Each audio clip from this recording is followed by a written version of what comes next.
Hey everybody, welcome to the sit down. I'm Mike Racine, and I just want to say real quick before we start the show, support the show on Patreon if you can. $5 a month gets you a show every single day. We do a show 6 days a week. We've had lots of guests on, and it's a lot of fun. So please go to sit down pod or go to patreon.com/sitdownpod and become a patron today. All right. So today, well, let me introduce our guest. Christian Kaiser's back.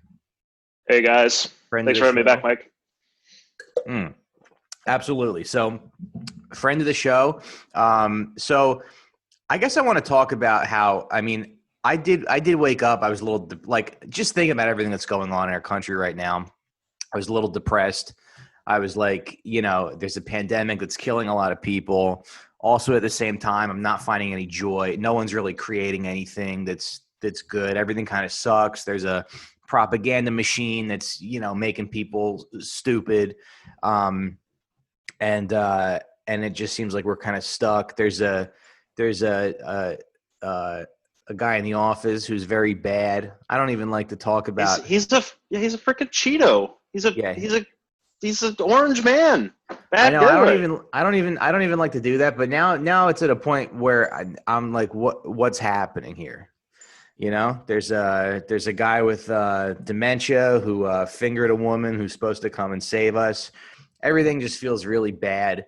But then I started researching. But July 11th is also the anniversary of the Srebrenica massacre in Bosnia. Yep. And when I started, 25th. well, It's 25th. It's a year older than me. It's the the 25th 20th. anniversary. Oh yeah. Yeah.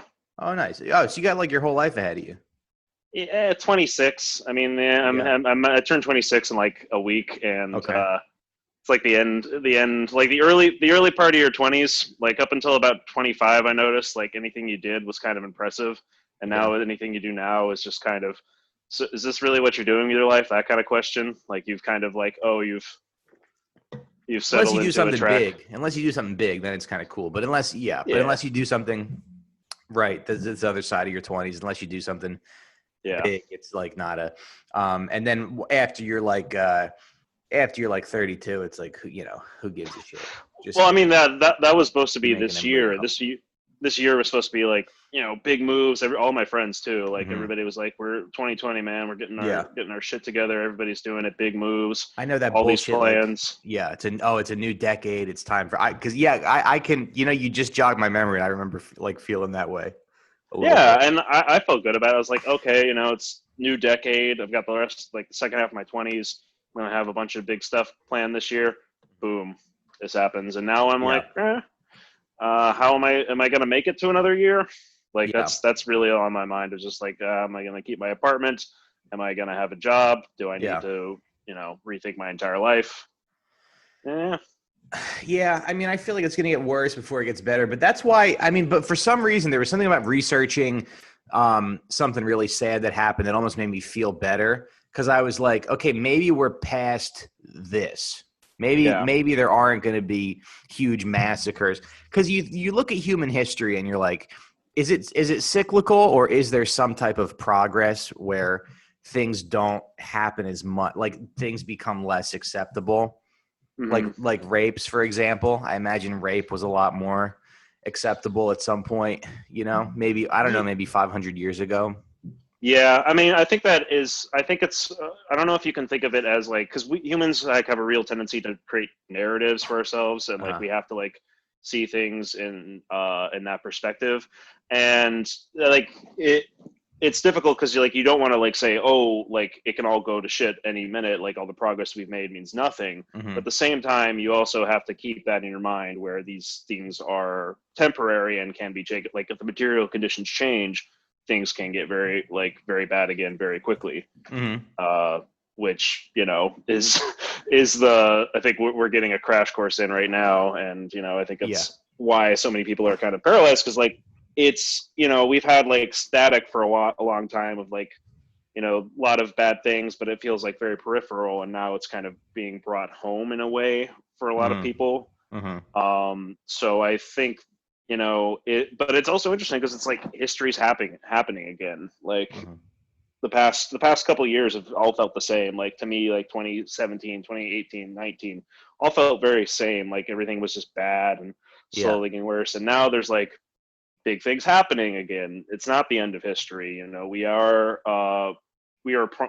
movers again, and it gives you that kind of sense of that sense of participation, I guess, Yeah. and like you have more of a say, Mhm. that knowing about these things, and like um it has more weight to it, has more meaning, I guess. Mhm. And you know, so that's why you wanna feel like you're tuned in right now more Mhm. so. And I think that part of our brain was like worked out too much because of like, especially the past 5 years of Yeah. Trump, and like the 2016 election has felt like it's been ongoing for 4 years now. Mhm. And I think we have to like push ourselves outside of that way of thinking a little bit, Mhm. and make it be like there's more to the and have a grander outlook in history, um, because there are things that are going to come back whether we're aware of them or not. Like there are old school rivalries that come back, like the story of Srebrenica and the war in Yugoslavia. You know, that's all like it was 40 years of real progress in Yugoslavia. Like if you look Yeah. at like post-war, like it was a good place to live. I have several friends who Like were after born World in War Yugoslavia. II. Yeah, after World War II, Yugoslavia was the best of the Eastern Bloc countries to live in. If you were going to live in a like Eastern European communist country, Really. Yugoslavia was probably the best one to be in. Mhm. You could travel to the West. Joseph Tito was had a huge break with Stalin, Yeah. and so like Yugoslavia was kind of like it was part of the Third World movement in the 50s and 60s. Mhm. It tried to draw an independent course from Moscow. It didn't want to just be a satellite of Moscow. So, Mhm. and the way Joseph Tito really brought about real change in that country. He like said, you're not, doesn't matter if you're Croatian or Serbian or Yeah. Bosnian. We're Yugoslav. We're building this new project. He pushed that national identity. He pushed the project of socialism in Yugoslavia, Mhm. and it really tampered down it. Those things were there, but it really led to like a lot of social progress in those 40 years Yeah. in Yugoslavia. Yeah. But you know, there came a breaking point, and as we'll get into, like old things pop up again. Well, because they were see, I think the problem with a lot of these countries is the names just sound really sad. You know, like when I say Yugoslavia, you picture, just like old The women walking Yugo, around. or also the car, the Yugo, The that was Yugo. the Yeah. terrible car. Yeah. Uh, that was just Like symbolic of. the only people who make a good living are prostitutes. Mm, Everybody's just kind of like in a little, but I mean, you said it was a good place to live. Uh, Tito kind of like was like resisted Stalin, right? well, Stalin yeah, didn't like him. yeah. Well, Joseph Tito and the partisans were he was one of the leaders of the partisan movement in Yugoslavia. They were the people, the um, insurgency group that fought the Nazis most effectively. There were two main groups in Yugoslavia that fought Nazis. There were Okay. the royalists, because before the war, Yugoslavia was a kingdom. Uh, Okay. it was created after World War One when the Austro-Hungarian Empire fell apart, and there was an attempt after the war to like build nations built around ethnicities. Okay. So they created Yugoslavia. It was like the kingdom of Croats, Bosnians, and Serbs as a way to like kind of uh, break down those differences. Because I mean, people from those areas will tell you there's big differences, but linguistically, Bosnian, Serbian, Croatian, Hmm. very similar. A lot of people can really understand them, Yeah. and so they built that. That was the country that existed right before World War II. Hmm. Hitler invades. Hitler invades because he wants to get down to Greece Yeah. to bail out Mussolini, because the Italians were They were what? they were I really lost you. bad. The Italians were really bad in World War II. Yeah, They I mean, invaded. everybody says that about Italians. Oh, you never want a war, but I don't know. Look at all the other stuff we do. We're just not. I guess we're lovers, not fighters. Yeah, I mean, you kind of just burnt out after Rome, Yeah. but I mean, also, you made pizza, Yeah. so pizza and the wife beater shirt Yeah. and pomade. Well, Um, that's the funny thing about because I had an uncle, a great uncle, who would always talk about how great like Italians were and how great the Roman Empire was. And I yeah. wonder, I mean, as we see the American Empire collapsing, do you think people like? I wonder what people will brag about 50 years from now when America Oh is God. basically, divided into like four different whatever. Are people going to be like, man, there was a place called Texas Roadhouse and they would have fresh cut steaks, Oh my God. Yeah, they're just bragging about just being bragging about able Wawa? bragging about Wawa and bragging about like all of like what was our like Coliseum and achievement of like that like Yeah, what people are was gonna it? be. I don't know, man. Like the Mall of America. It's pretty. Uh, It's pretty big. yeah, yeah. I The Mall of mean, America. What have we built? what has America built? The Twin Towers. Twin Towers. That was kind of it.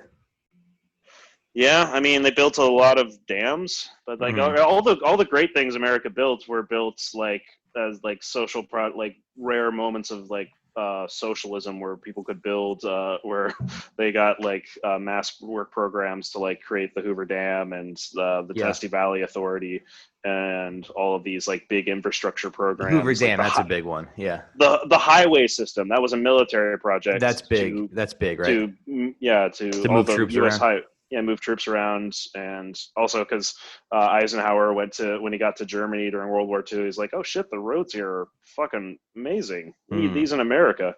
Hmm. Um, He's like, hear me out. Hitler had a really good system for cars. those cars, Yeah. even better. Yeah, even like we gotta do it. We gotta have Yeah.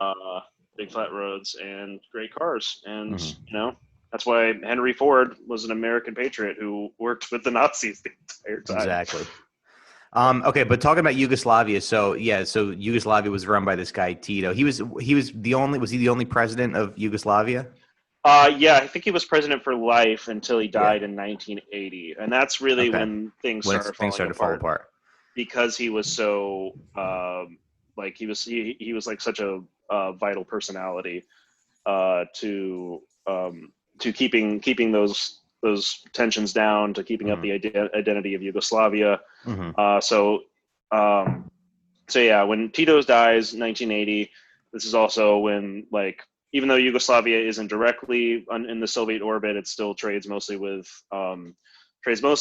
Eastern Bloc countries. And around the 80s is when the Soviet Union's economy starts really tanking.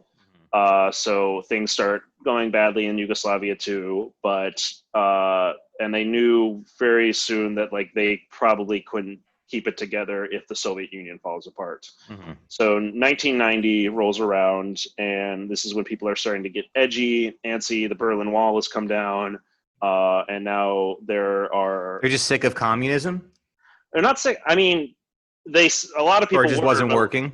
it wasn't working. The Yeah. inefficiencies, like there's a lot of inefficiencies just based around a completely state-run economy because you're like getting all of your controls from like people who are in the state bureaus in Moscow, Hmm. and so you're getting all of your. I mean that's a really long discussion about like the inefficiencies in the Soviet Yeah. Okay. economy, but the stuff with Yugoslavia, there's six major like groups in Yugoslavia that are like small countries, like kind of what the UK was, like Hmm. Scotland, England, Wales. There's the Slovenians; those are the ones at the very far north. They're the closest to Europe. They're the most integrated. They're kind of like the Swiss. They're like the Yeah. Yeah. Swiss of Yugoslavia. Then there's the It's where Croatians. Melania is from. Yeah, exactly. They're Catholic.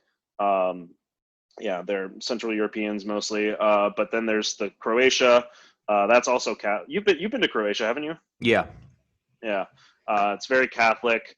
Uh, the Croatians were the bad guys in Yugoslavia during World War II. That's a Right. big part of the story because they did things that even made the Nazis go, yikes. Yeah. Like even Himmler was like, that's a yikes from me, dog. Like Uh-huh. they committed some really bad atrocities. A lot of just like they were really, really into killing Serbians Uh-huh. during the war. Right. So there's a And that was real sort of where the tension came from in the 90s with the war, where like a lot of yeah. Serbians, right, didn't want an independent Croatia because they had the memories of the stuff that they had done to them. Exactly. Yeah, Mhm. exactly. So there was a real concern that the Croatians, like especially like some of them were starting to use the checkered flag again, which is a big no-no because it was a symbol used by the fascist Croatians during World War II. Mhm. So there's a real concern that's going to be a problem. Then there's the other parts like Bosnia, which is the most ethnically diverse of the Yugoslavian countries. It's slightly majority Bosnian Muslims. Then Mhm. there's Bosnian Croatians and Bosnian Serbs. And then Serbia, which was the big power player. That's where the capital was. And then, The capital of Yugoslavia was in Serbia. yeah, Belgrade. Okay. And then you have Macedonia in the south. Slovenia is the first country to break away. It's like I said, it's kind of the one that's most independent of the group. Mhm. It breaks away. There's a 6-day war. They just decide it's not really worth it. It's mostly just ethnic Slovenians, and there's not a lot of like ethnic Yeah. minorities in the country, so they just kind of let it go. Then Right, so that Croatia was like a breaks. big part of these wars, right? Where it's like you can't. So Yugoslavia is breaking up. You have all these other countries, and they want independence, but it's not like Croatia was just all Croatians. It's not like Bosnia was all Bosnian Muslims. There's different ethnic groups living Yes. within. Now, it's funny to me to think about because I was thinking about this. Like America is a very stupid country. We have a lot of different ethnic groups that sometimes can't get along. We pretend that we get along, but we don't. Yeah. We pretend that we do get along, but sometimes we can't. And there's differences, but at least in America's a dumb country. But at least in America, people sort of look different. You can tell a Puerto Rican from a Chinese person, from a Haitian person, I think. But in this country, this place might be dumber than America because everyone here looks exactly alike, and they're still finding ways to kill each other. Well, you say that though, but like over there, you got to keep this in mind. They've been living in these villages next to each other for like that weird hate you get for your neighbors, like Yeah. these little things that annoy you and Okay. have been boiling in your like I think this is like during COVID, like the shit that roommates have where they Yeah. annoy each other and just kind Yeah. of boils over and Okay. boils over. And I think that was also part of it because they So they're had like sort of able to tell. They're able to differentiate each other. yeah, like there's things like they can tell somebody in one of the things I listened to about this before the episode, somebody said they can never tell who's a Croatian, who's Bosnian, who's Serbian until they talk and they Uh can huh. hear something in their accent. So it's like these were very like these are Okay. differences that So the like lines were drawn. yeah, the lines were drawn. They knew they were there and they knew it was going to be a big issue Mm-hmm. because they're so intermixed and Mm-hmm. they're like living in like and there's these old tensions like Mm-hmm. that mean so much Right. like for example like I know it's not this is later on with Kosovo because that's like a part of Serbia that later becomes a big deal Mm-hmm. in the late 90s. But like the Serbian national identity is really tied to the idea of just Kosovo because there was a big battle they fought against the Turks in like I think the 15th or 14th century, Okay. the plains of Kosovo, and it was this huge battle that like formed the Serb identity. But now it's like 90% like non-Serbian Albanian people living there, Mm-hmm. but it's because they have such a connection to that name and that land, they're never going to give it up. That's always Right. going to be a big part. So The Serbians won't give it up. yeah, Yeah. Okay.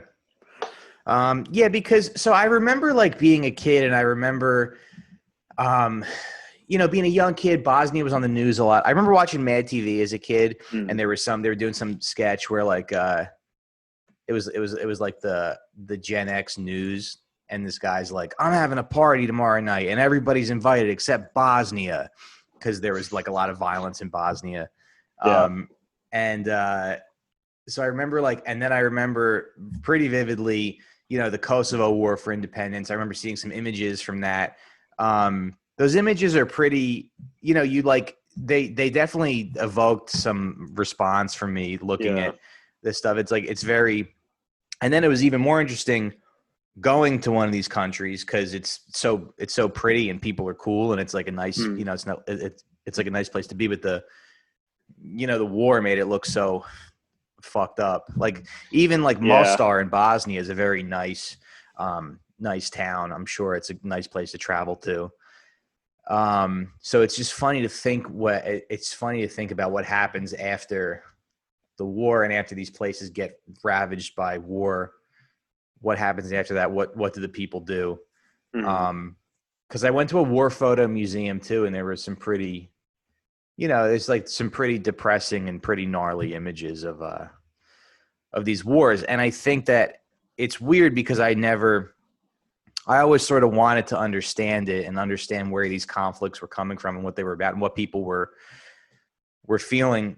And after watching a couple videos about it, I feel like, all right, this is maybe, I don't know. It's very, there's a lot of details. There's a lot of sort of nitty gritty factors that are coming into it that you really need a long time to look into this stuff and understand it, I think. Yeah, it's like, and I think that's like too, like you bring up the comparison with America. Like our history is like a ping. Like these guys have got like histories going back in their minds thousands of years, Yeah. hundreds or thousands of years. America, most of Americans came here within the last 200 years. Right. And it's We like genocide all our enemies. Exactly. We genocided the people living here before. So it's like, that's also a big thing about the American. That's a big thing about the American project. You come over here and you're kind of newly baptized. You're all the old baggage of old Europe is supposedly supposed to be left behind. And, but I mean, that wasn't like, those are like, and that's interesting too, like how it melts away, how each generation slowly becomes like gets absorbed into like whiteness or like that. That's like a way of of getting rid of the old European ethnic and religious. And that's like whether it was conscious or not, that was like a real part of the American project of like being able to like remove yourself, I guess, from those. But I mean, they still like well, people definitely kind of get absorbed into whiteness. They get to sort of join the club. Yeah, like they talk about Sopranos, the Wonder Bread WAP thing. It's sorry to use the word. No, you're putting it in terms I understand. But it's I mean, it's like whiteness, like whether or not it was conscious or not, was a project to like create a new identity that was free of all these old European grudges and entanglements people had. It's like do you ever seen Akira? It's like that big big monster that absorbs everything.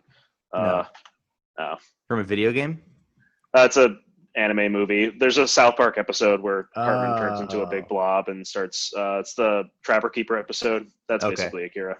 Okay, nice. Yeah, but think of that as a big cultural thing that eats up poor ethnic groups coming over to Europe to make them cheap labor and then spits them back out as suburban white people. Okay. Yeah. And then they get invited into the club and then they're like, well, we got in, so why can't exactly.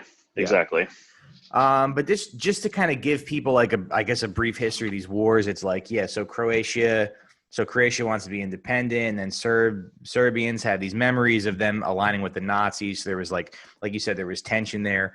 Croatia, they didn't become independent. They became independent after the Bosnian War, right? The Bosnian War was sort of like the most bloody conflict. Yeah, they had a separate war, but again, like you can't really separate them. But like there was also a war for like Croatian independence and like Croatian groups in Bosnia Croatians who were living in Serbia. Like they Mhm. were like trying to like that's what the phrase ethnic cleansing comes from. They like Yeah. created refugee problems where they would burn down entire villages and force them into like areas Yeah. controlled I would by. urge people not to really research this because it just seems like a headache because it's just like you look at the map and there's little The areas maps are so crazy. they're crazy. Like Yeah. they're so crazy. Like like you can't even imagine how like countries like that, because you look at it like it splits where Bosnia is just kind of like this triangle. It would be Hmm. like like a Serbian country on each side of it, and then the Bosnian Muslims could live in the middle. It would Yeah. have been completely a disaster. Yeah. Yeah. So there's just these people and they're forced to mix with each other. I guess Serbia had an interest in preserving Yugoslavia or as much as right, because they were the ones with the army and they were they were like attacking Bosnian civilians, right? Yeah. Well, that is an interesting point because like the Bosnian Serbs, or the people, the Serbians living in Bosnia, Hmm. they weren't like affiliated officially of the government. They're kind of like what's going on. Like I guess it's like a comparison like with the Russian separatists in Ukraine. They're not Okay. like controlled by if they're not like controlled by Moscow, but they're just Russians who live there who are trying to fight, and like they get a little bit of support from Russia, but they can't be too overt about it. It was Mm-hmm. kind of like what the Serbians did. Like the Serbian government in like Belgrade couldn't like wasn't officially directing the guys in Bosnia, but Mm-hmm. they were trying to supply them weapons and uh, but they like couldn't control like every move they did. And Srebrenica was something that like they like were though the guys on the ground decided to do. Mm-hmm. It was more made by like officers in the area who decided to carry Right. out the massacre. Okay. Well, so let's talk about the Serbian military campaign. So they started fighting with. Now, did Bosnia have its own? I don't know if they had their own military or not, or what was going on. It's a lot of like breakup of the Yugoslav army and It's a like lot of really, yeah, yeah, complicated like because stuff they that I had don't really yeah. care. I really don't care. Yeah, I could go into like you can go into like the nitty gritty detail. Yeah, yeah, yeah. I I was was like, gonna oh say, man, I'm really gonna learn about all the complexities of this place, and it's just like, you can kind of, but basically what happened was the Serbian army they started shelling the city of Sarajevo. They had an effort to, I mean, they did have like a top down effort, right, to target civilians and to sort of like demoralize. Which I guess you're yeah, not supposed to do that in war. You're not supposed to just murder civilians. But they attacked. They attacked a marketplace with a mortar, and they killed like 68 people. There's images of that yeah, online that I found. There was a picture of a guy. One picture I found was pixelated, but then one wasn't. It was a guy with like a hole in his body, oh like jeez, the guy's draped over like a rail, and he's got a yeah, hole in his body. Um, so they did wage a very sort of genocidal, right, military yeah, campaign that came from the top commanders, right, in the war. yeah, and that those are the tactics I think that are often used by like um limit like they had limited means like they didn't have much of an air force because like in Mhm. 95 NATO starts putting a no-fly zone and won't Okay. allow planes, but they can do stuff on the ground, and that's part Mhm. of why people say that they started committing a lot of more atrocities then, because like this is a way they Mhm. can assert like direct control and fear over the people.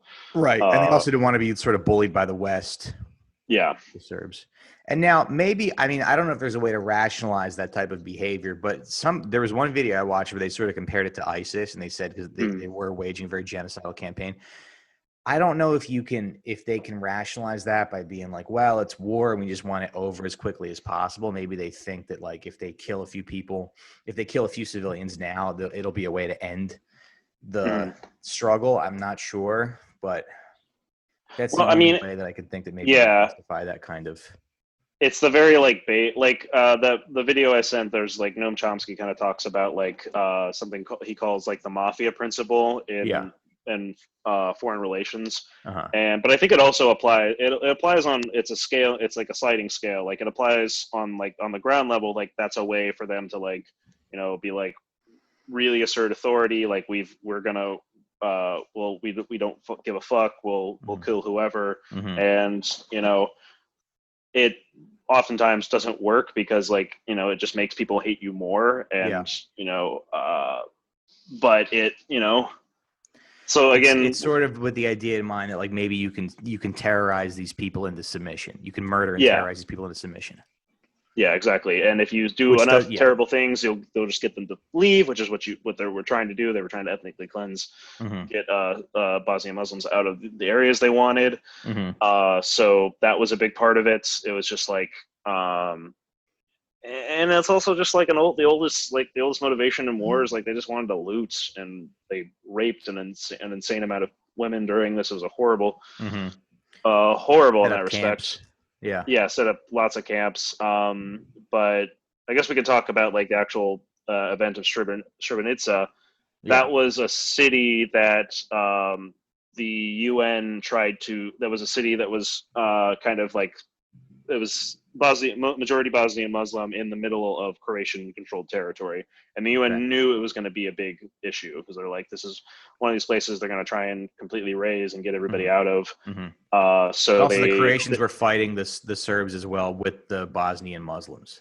yeah, they were. Yeah, exactly. The Croatians had sided with the Bosnian Muslims at that point.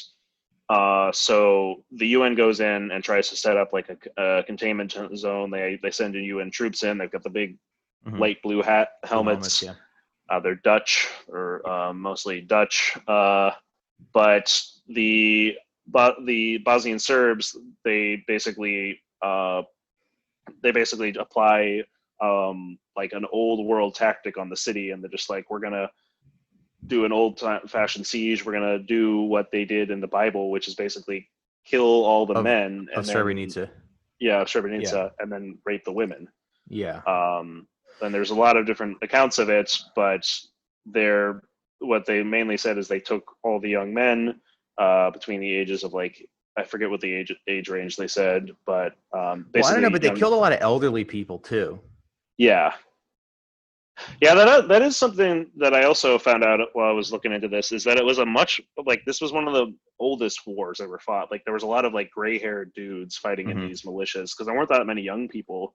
There was a big baby bust in the 70s and 80s when the economy started going downhill. So there just weren't that many young people fighting in the war. It was a lot of older people.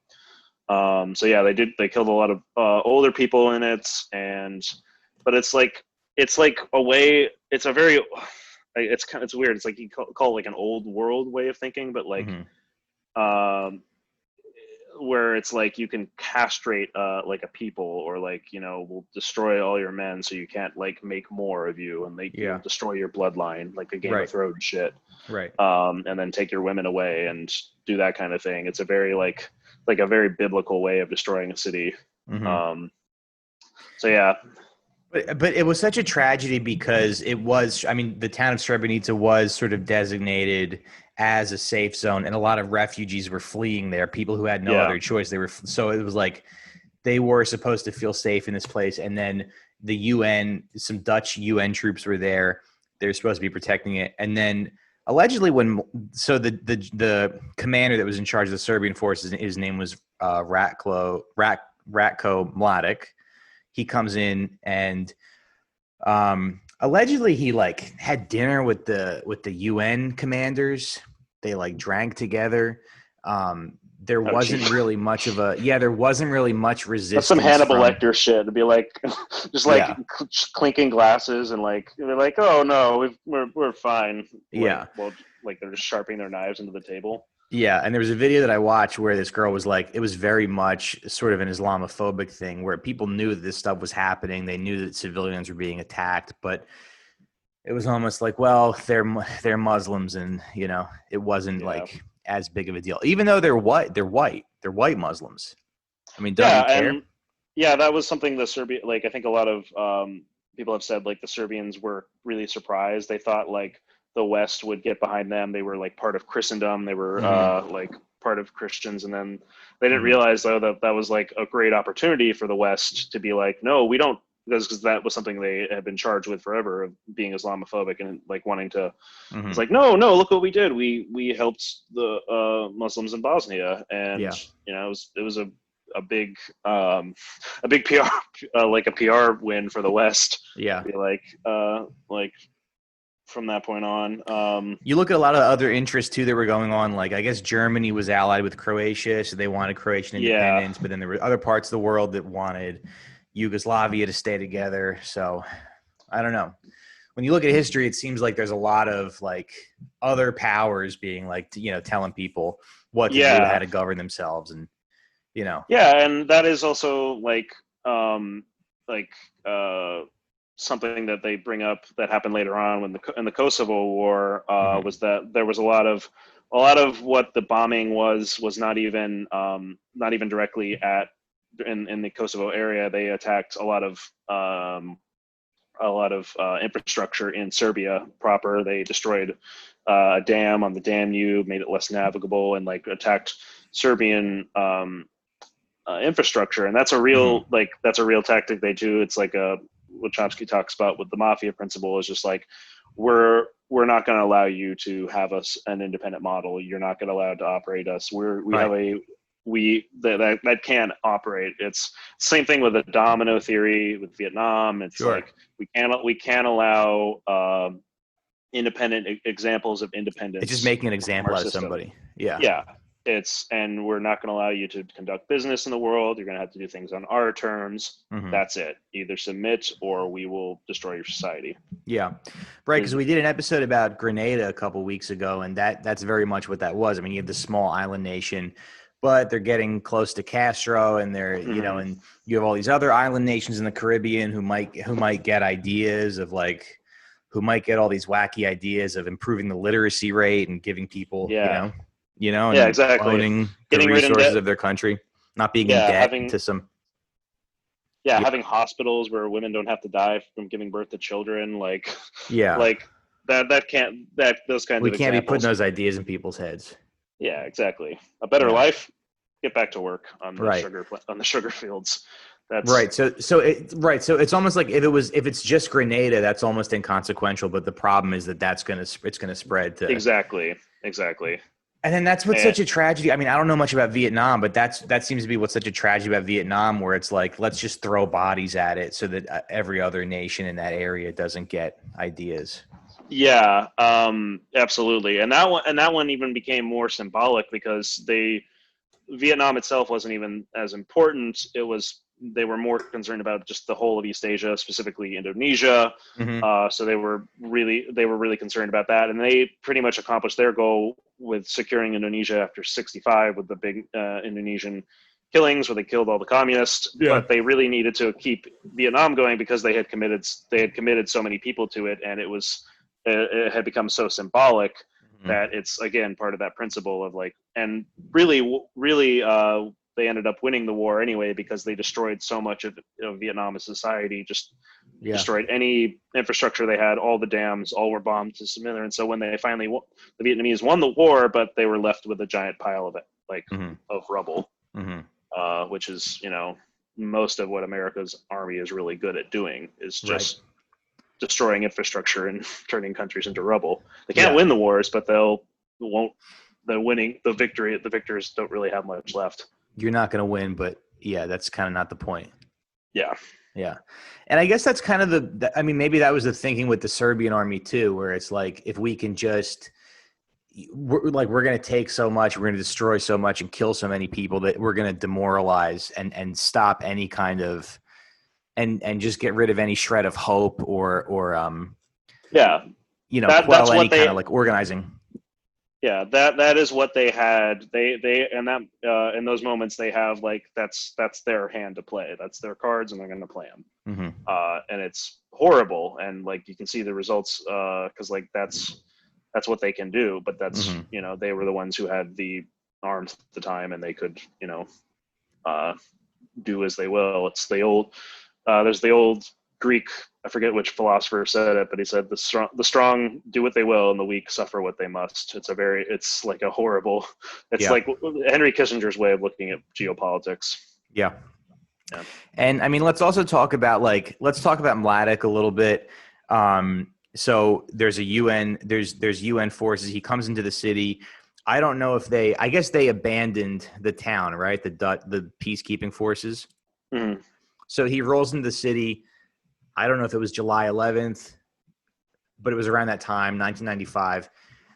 He rolls in and he basically starts like talking to people. He starts giving these like tours, and there's footage of him and his soldiers, and they're handing candy out to kids, and he's shaking hands with people, and he's basically saying like, "You're going to be fine. Don't worry about it." He's looking these people in the face, much like my landlord did, my old landlord, when he told me, "Hey, if you move out of the apartment, I'll give you $2,400 if you break your lease early," and now he's not paying me. My landlord is basically like this genocidal piece of shit. You should send your landlord to The Hague. Yeah. He needs to be brought to justice. Yeah. And there's something about when you look at like all this evil shit that happens, a lot of it is done from a distance. A lot of it's like, hey, I'm a CIA agent and yeah, let's just fucking, overthrow this country and whatever. I don't give a shit. I don't have to see these people. But this is kind of different because this guy was looking these people in the eyes. He was like reassuring them. He was handing candy out. He was like joking around with them. Hey, everything's going to be fine. Don't worry about it. And then he ends up rounding up every man and boy, probably over 14, and just having them and marching them into a field, shooting them all. They killed I think it was 8,700 people. I saw different numbers, but I think it was 8,700 total. So it's and then they bust the women and children out of the town. So what's so sad about it is that you had women who lost their entire families. Because they were all, they were together. And so there goes your father and your brothers and your son and whatever. And it was really like, I don't know. It was just a very egregious act that I think is very hard to defend. Absolutely. And it's one of those acts that is very, very deliberately trying to terrify people. And that's, again, like, it's just like there's like a really like sick symbolic quality about it that they're trying to like be like, oh, we've defeated you so severely, and or like look, it's terrifying. It's terrifying to think that like you can go like how quickly steps like that before, like 5 years earlier, things weren't great in Yugoslavia, but most people would still like not want to kill their neighbor. Mm-hmm. And it's amazing how quickly things can devolve like that. Yeah.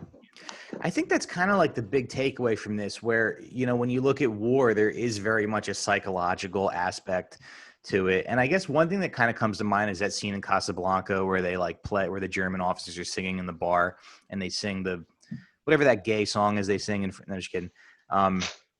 It's like the French national. German. Everybody in the bar. So it's like, so I feel like if you're trying to occupy a foreign country, that's exactly what you don't want to happen. You don't want people getting ideas, getting hope, thinking that they can defeat you. You want to be like, we're here to fuck you up. And you want to sort of, I would imagine, normalize the violence and make them think that was a zipper, by the way, folks. You want to normalize the violence and make them think that there's no hope. Yeah. And that, again, that's like a very much the asymmetrical warfare. It's like, it's been done by like colonial powers. That was a very big tactic they would use to like, either they would, oftentimes you would like just take all the men out of an area, either like just enslave them in a separate area, separate them, or more brutal colonial powers would just kill people. But it's it's a way of breaking people. Yeah, it's a way of breaking people's will, breaking their will. And I guess the way that you justify it is like, well, we're actually the underdogs here. I mean, we're British or whatever. So Yeah. And that's something they'll always tell their troops is that like you have to do this. Like we're on the brink of disaster if we don't commit Mm-hmm. this atrocity. They're gonna do even worse They're to gonna get us. ideas. Yeah. We're always on the brink of catastrophe. Mm-hmm. And even when you're winning, because like Yeah. you have like the thing you're you're most afraid of when you've got your foot on someone's neck is like the person underneath you. You're afraid they're going to get out and kill you. Mm-hmm. So there's like it just becomes like this really awful self-reinforcing cycle of violence. Yeah. That I think that's kind of what it's been so long since I've actually read it, but the Odyssey is kind of about trying to take off the shackles of war and try and stop the cycles of violence. And it really because when Odysseus comes home from 20 years of fucking around trying to get back home from the Trojan War, he's got all these dudes at his house, and they're all trying to have sex with his wife, and he just starts killing all of them. And it's just and then it just becomes a new cycle of violence where now they've got to come avenge them and stop their father. But the only thing that stops it is the intervening of the gods. And it's like it's like a weird warning. It's like either you got to stop this or it's just going to get out of control, and you're never going to be able to stop it. There was a guy we did an episode about. There was a guy from the Columba family. This guy Bill Cutolo, and he was like his father was killed in a gang war, and he was like, my dad always said, you kill one guy, you put one guy down, two guys come back. You put two guys down, four guys come back. It's funny. Like, I guess that's how Italians teach their kids math.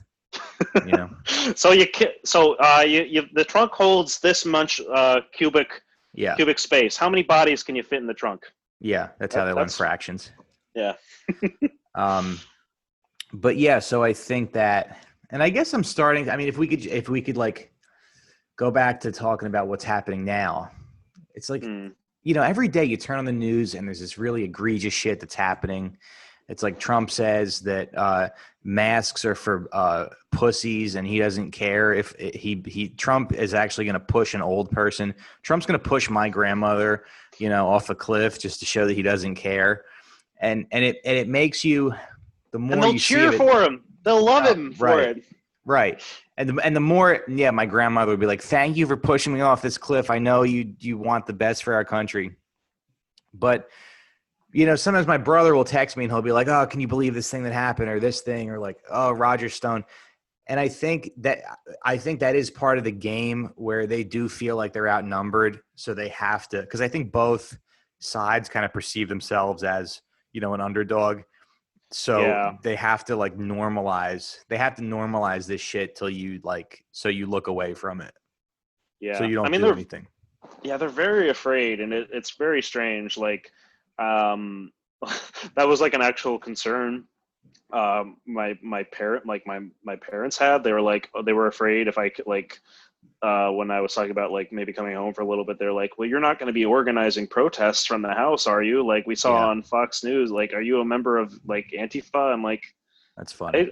I've just been going, joining, I've been being on protests in my bike. They really think that they really have a belief that the left is some extremely well organized, so it's about to seize power and a Soros coup. Right. And the funny thing is, it's the complete opposite. It's the American left has been the most disorganized it's been probably in its entire history.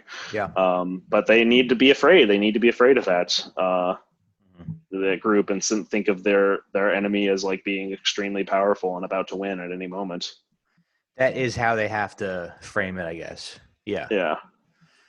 Even though they have they have the government, but then I guess we have the numbers. So, but I think you look at it's the same thing with cops, where it's they're probably the ones who are actually afraid because they realize there's so many more. There's really not that many of them. Yeah.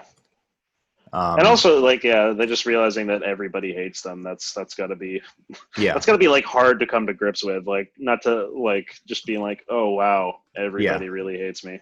Yeah.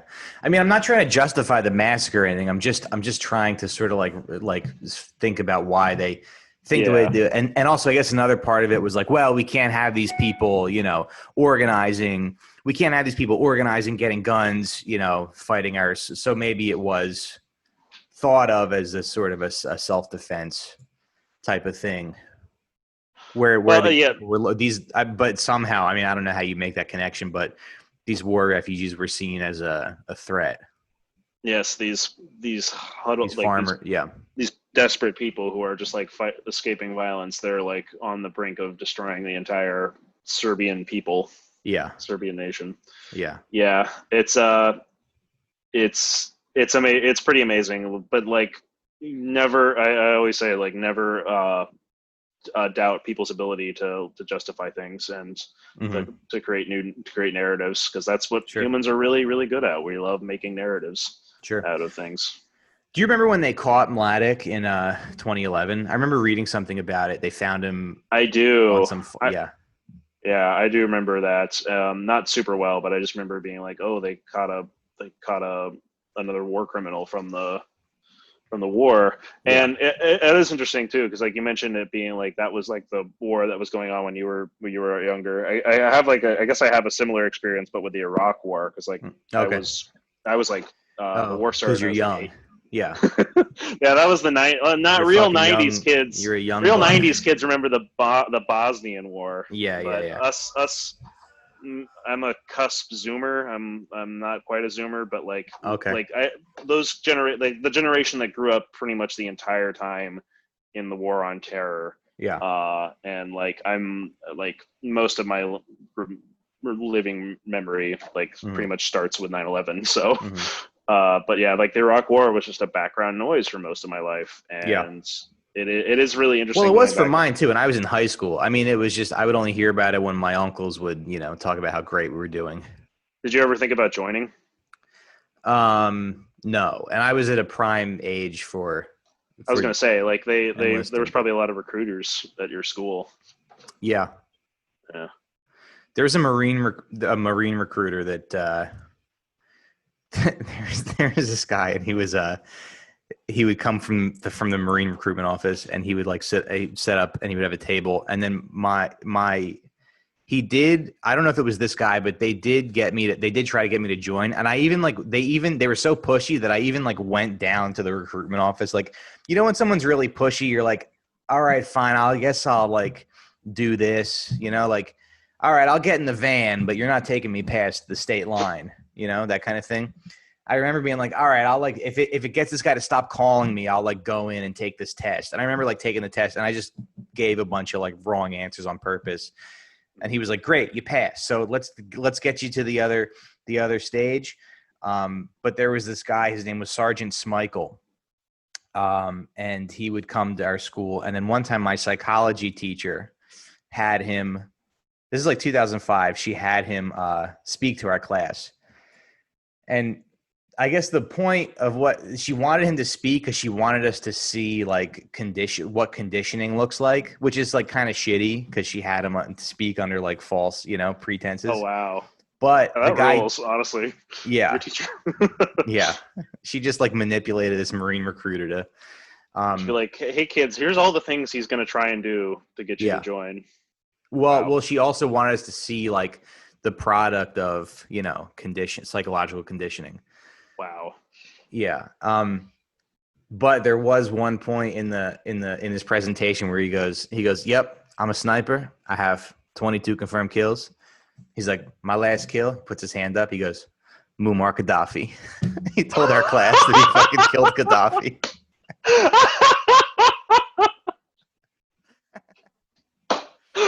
And I remember sitting there and being like, I think Gaddafi's still alive.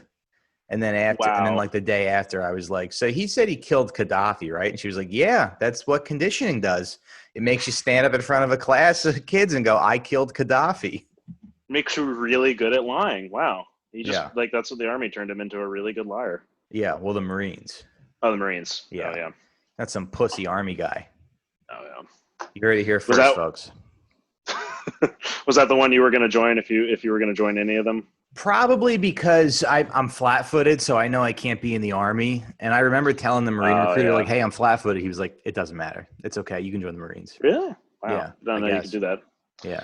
I had one of my best friends. He made the mistake of like I remember he was like a year or two out of high school, Uh-huh. and he went into a Marine recruiting office, and they do not leave you alone once you do that. Like Yeah. they still periodically call him and like will be like, "Hey, are you ready?" And the only Yeah. thing that like got them to He's like, stop I'm for a while. 36 years old. Are you ready to join up? The only I thing have that two saved him is kids. I coach Little League. the only thing that saved him is just the fact that he will never pass a drug test. He doesn't want to. Nice. He will never pass a drug test for them. So Yeah. that keeping him out of the army, or Nice. keeping him out of the Marines. Nice. Yeah. So after the war, Ratko Mladic goes into hiding. Because I think was that after NATO bombed some Serbian outposts, or Yeah, I think the NATO starts bombing in the summer of '95. I'm not sure if it's. okay, I think it's after it might be after Srebrenica. that. Yeah, There's but certainly different narratives, and I think like I was watching some CNN documentary about the '90s, and they mentioned Serbia and Bill Clinton making the decision to use military force against the Serbs.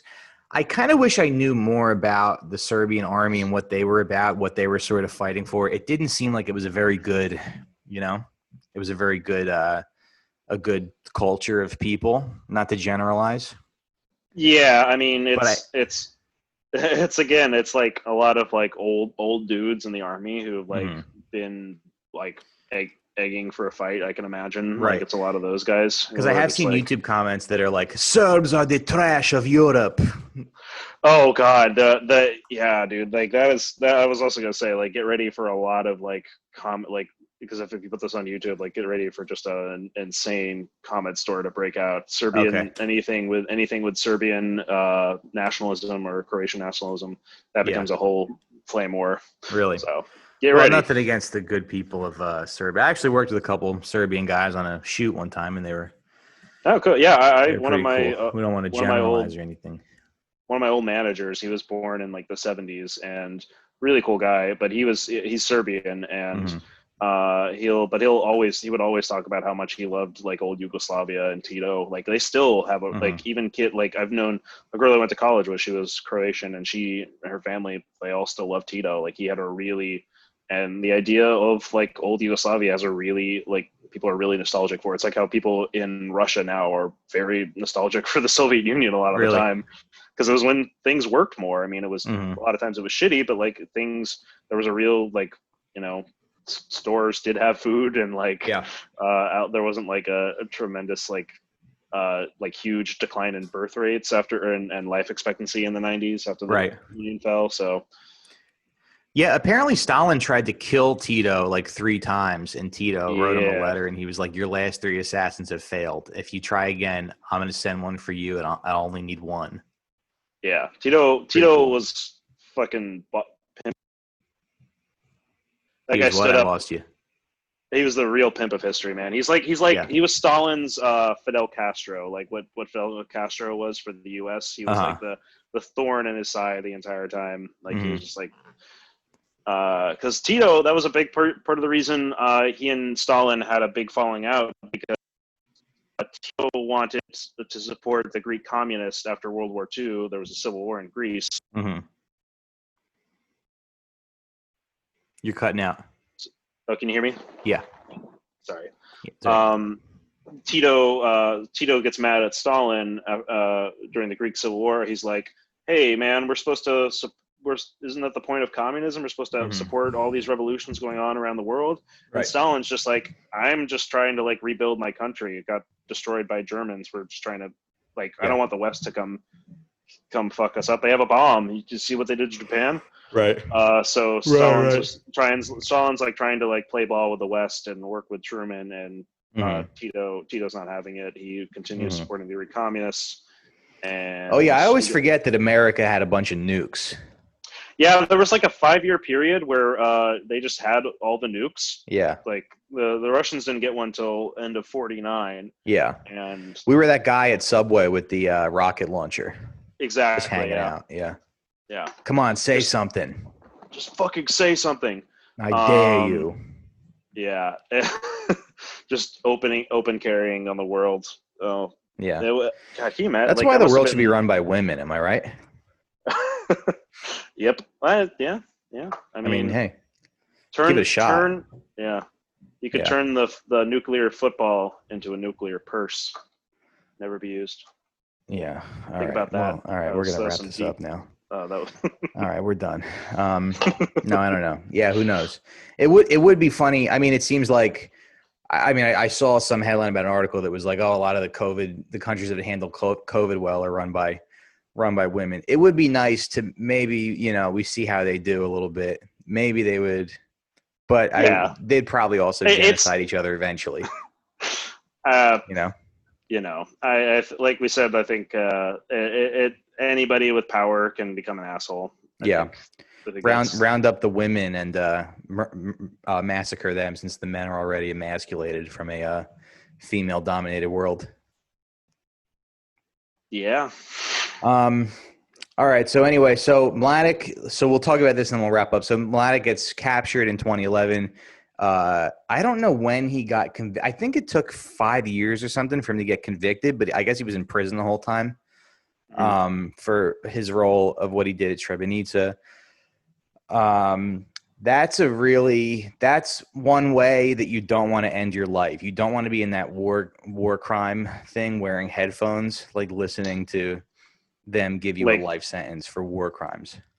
yeah, that's not going to be fun. That's not a. Yeah, you're like, I'm 87 years old and I'm trying to get the headphones in, and they're like, the life in Like prison for just the having a murder of very. 6 million people. Maybe that could be a boomer defense. Like I couldn't understand it. Like I couldn't get the headphones on. I couldn't hear the. Right. You can't charge me. I couldn't hear the charges. Exactly. Yeah.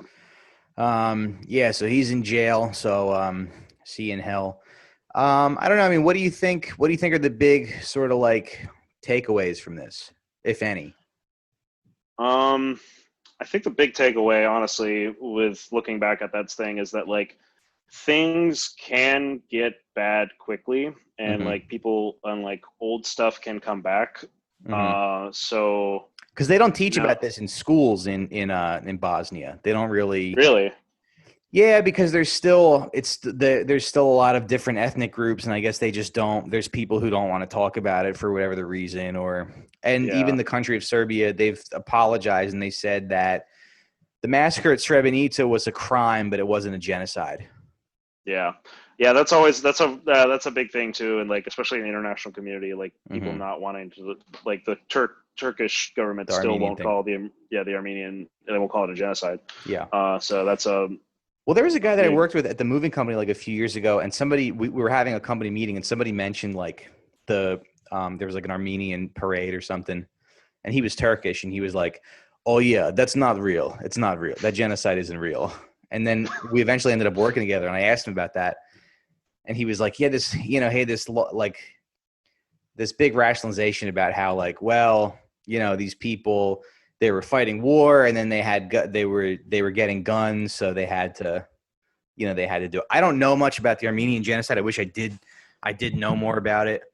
But yeah, I think it's hard for people to look. I mean, if we found out that Bernie Sanders was shooting, his staffers if they messed up, Oh God. we might be a little slow to be like, yeah, he did that. I don't know. I Yeah, think yeah, that would take it's some tough. time. It's easy. I mean, I find like it's easy for me to apologize for myself, but maybe when it's like your team, you're Mhm. less resistant to it. I don't know. The world's fucked up. Yeah, yeah. I mean, it's like it also too like it affects like trade relations between countries. Like Mm-hmm. you like if they announce it like as a genocide, it can affect like trade existence between Serbia and Bosnia Yeah. today. So there's that to it. But yeah, I think the big takeaway is just like things can go to shit way Right. faster Right. than you realize, and I think that's a really important thing, especially because like we're recording this on the 17th of July. Like Yeah. like 2 weeks from now, the unemployment and evictions unemployment's gonna end and evictions are gonna start.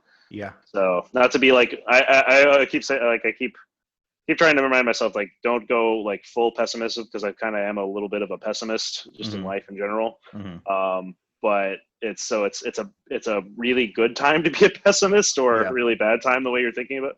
It depends on the way you look at it. But so you know, just be aware. Sure. Yeah. The other big takeaway too is I was watching some guy and he was talking about like when there's genocide, and he said that there's always steps to genocide, and it always starts with dehumanization. And once you dehumanize people, you can kind of like do anything to them.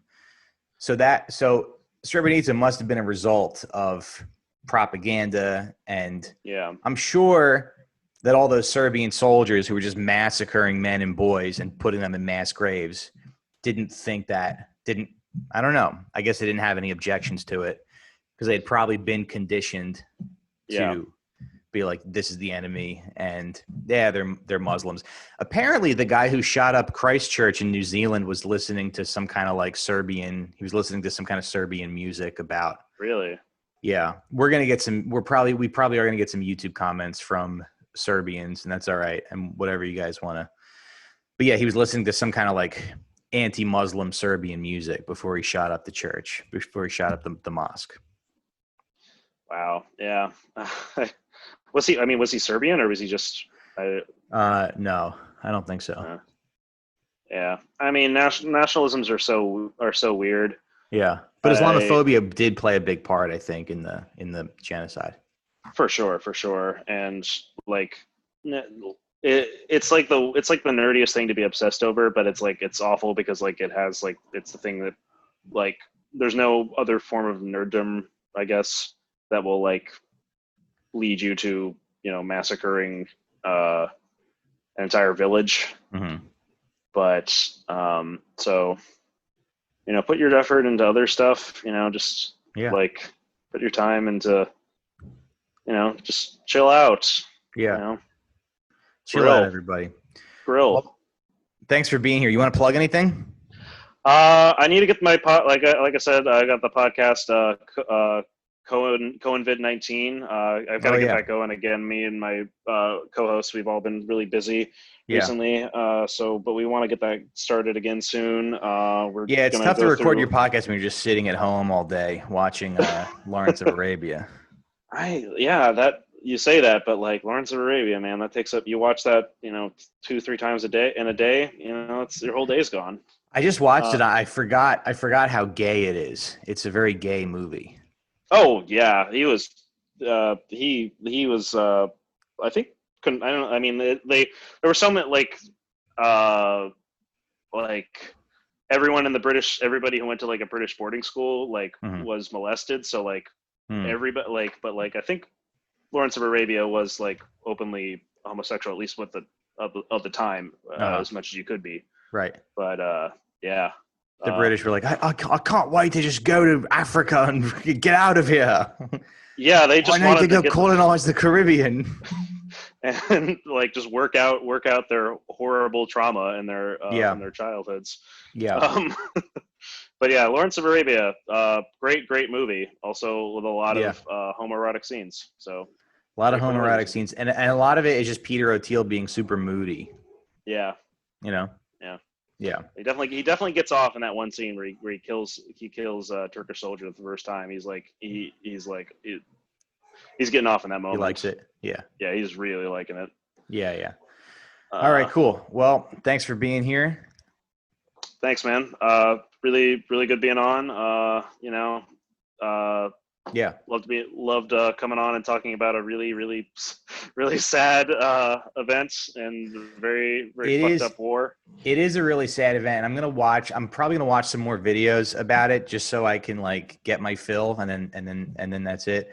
It is really sad, but I guess it did bring me some kind of relief, thinking that hopefully this part of history is not going to happen again. I like to think that we're not going to be genociding each other anytime, at least in this country, anytime soon. Who knows? But fingers crossed.